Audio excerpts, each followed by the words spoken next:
हमारा मंगलवार को कंटिन्यू हमारे भाभी लोग हमसे मिले बदे जब हर मंगलवार क्या होता है कितना अच्छा लगता है देखा तमाम सारा नया चेहरा हमारे बीच में बांटे। तो आप सब आशीर्वाद प्यार बनाए रखा ये चैनल का आप सब देखा था देखा मुझे साथी रीता भाभी के बाद बस्ती से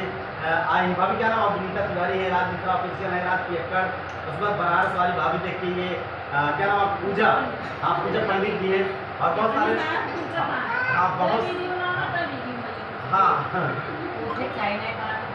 हाँ एक गाना गाए थे अरे पलम बिन रतिया अरे पलम बिन रतिया ये हो जी हे पलम बिन रतिया अरे पलम बिन रतिया लागे पहाड़ हो बल